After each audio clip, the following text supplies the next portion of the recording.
Ijaaboo jecha lammii sammuun bilchaate takka uumuun arranaafis irraa eegala. Lammii sammuun isaanii guddina yaaddu uumuun yeroon isaa amma. Namni guddaan Assalamu alaikum warahmatullahi akkam jirtu nageessanii isiniin jecha nageenyi badhaadha akkam jirtu kan nyaatan dhadhaadha ana biraa wanti hunduyyuu bareeda isiniin jedha obboleewwan kiyyaa sambuusaa waliin marra egaa akkuma beekamu ramadaana kana keessa sambuusaan baay'ee tokko barbaachisaadha warra soomanii jechuudha baay'ee tokko hundi namaa yoo sambuusaa nyaate baay'ee tokkotti tola. Garuu biyya keenyatti sambuusaan manatti hojjetama misiriidhaan hojjetama manatti daqiiqiin bukeeffamee yookiin harceen bukeeffameetu kan tolfamu garuu biyya ambaa kanatti yookiin biyyoota gurguddatan kanatti immoo bakkeedhuma bitatama amma afanii kunoo kana qaba mul'ata jedhee yaada maktuba kuni baay'ee goggogaadha yoo banaa keessee banaa dhiiste baay'ee tokko waan goggoguudhaaf maaliif fayyadamseetanii aannan fayyadamu yookiin haliiba fayyadameetaniyyuu ittiin dibaaniif inna waliin haa hojjennuun isiniin jedha na hordofa garuu yoo akkuma banteen jechuudha banaa goote akkuma banteen hojjette hin danda'ama garuu ani immoo waanan irraa hojjechaa dhaqee viidiyoo waraabe aannanii illee kunoo qopheeffadheen jira xiqqoodha baay'ee sindaniisu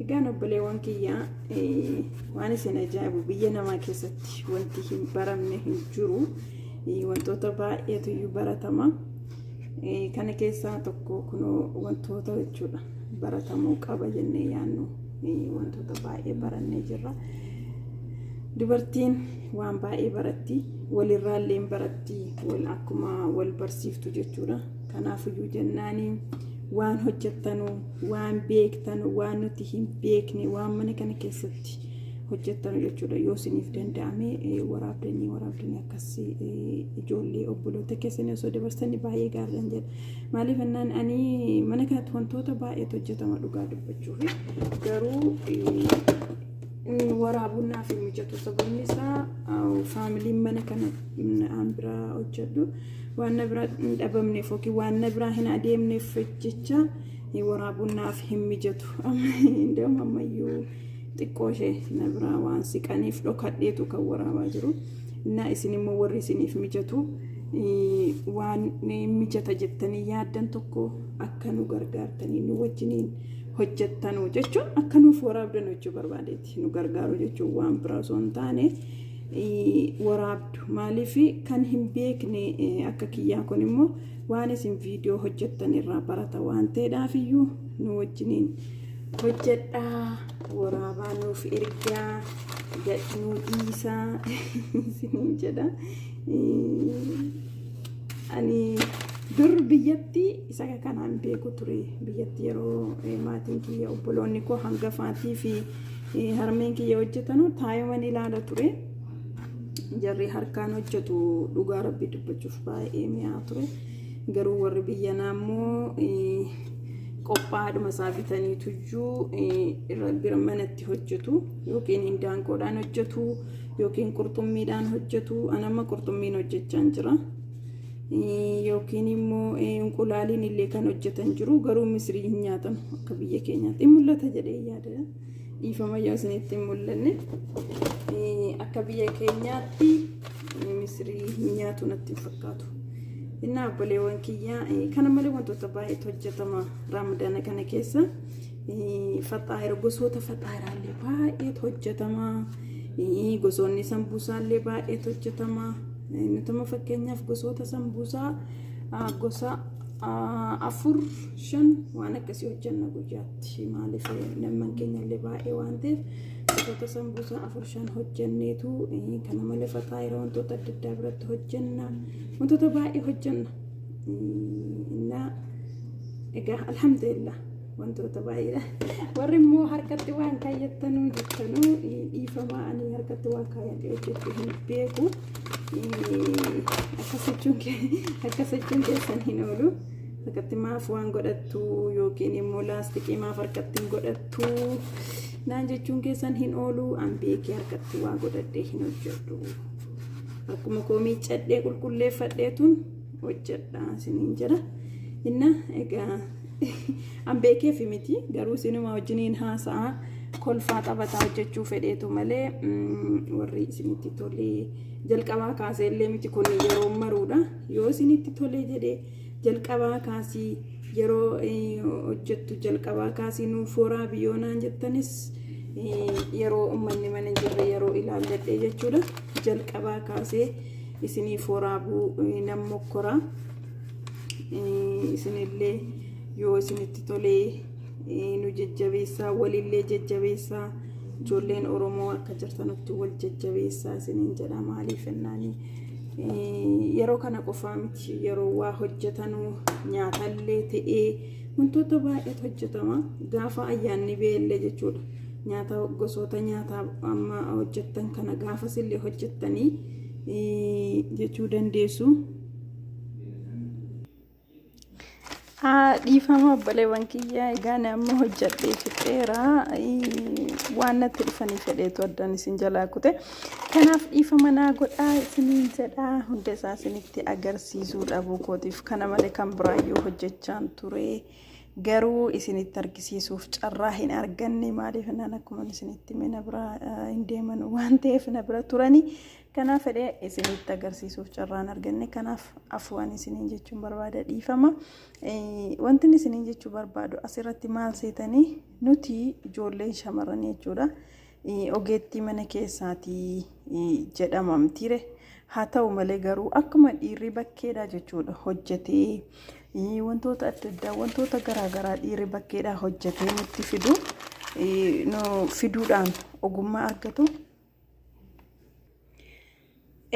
Akkuma dhiirri jechuudha bakkeedhaa hojjetee nutti fiduudhaaf ogummaa addaa qabu nutillee jechuudha waan harka keenya keessa jiru waan mana keenya keessa jiru mush kana qofa jechuudha. Kana qofaa miti wantoota baay'ee jechuudha hojjennee akkuma amma obboleewwan koo Rabbi jararraa haa jaalatu wantoota baay'ee jechuudha hojjetaniitu nu barsiisaa jiru. Kanaaf nutis wal bira dhaabbachuun wal jajjabeessuun maatii walii ta'uun wal jajjabeessuun wal bira dhaabbannee wal haa guddifnu isiniin jedha obboleewwan koo. Hundi kan keessaniyyuu jajjabaadhaa. Wal guddisaa wal guddisuun baay'ee barbaachisaadha isiniin jedha. Maaliif ennani namni yoo ganama kana yeroo jalqaba lafaa koo yoo wal guddiseedha akkuma isinitti mi'anii jalqabaa kaasee mitiidha wanta kana kan hin hojjedhee ennumaan marurraa kaaseeti. Garuu ani sambuusaan kun waan xiqqoos hin caccabaa waan ta'eedhaaf aannanii kanaafi kanan fayyadama. Maaliif ennaan hin caccaba. Yoo hunqulaalii fayyadamtanii fooliin hunqulaalii hin badu.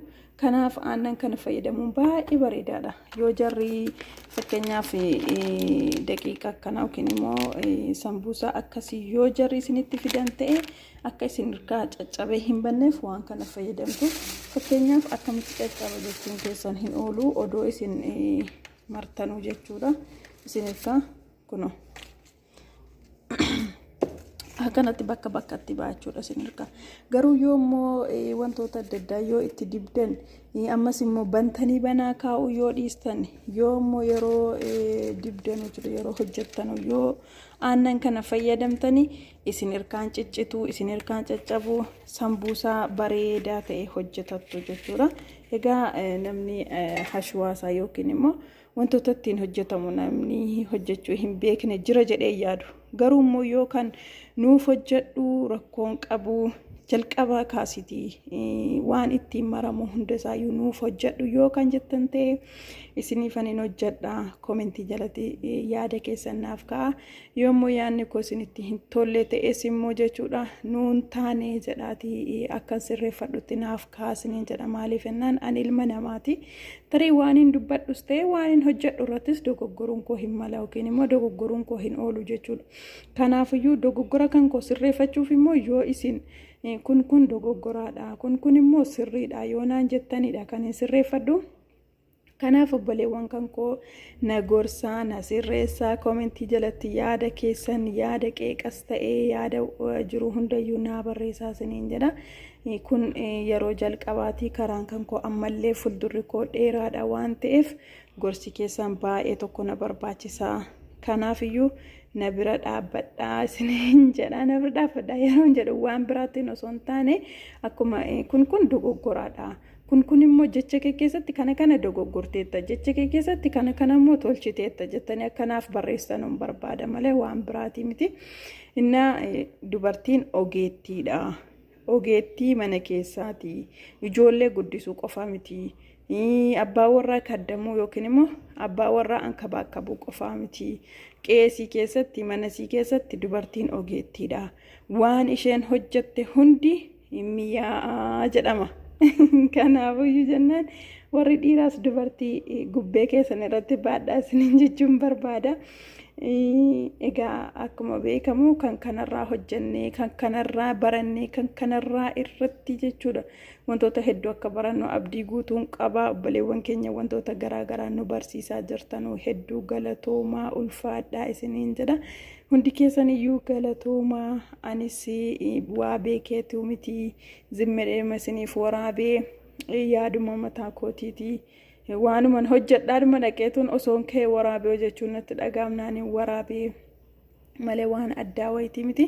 Kanaafiyyuu jennaan yaadni kun yoo isinitti tole jalqabaa kaasiitu nu waraabii naan jedha. Na waraaba guyyaa jarri mana hin jirre tokko ilaalladhee tanayyuu isiniif waraabaa isiniin jedha.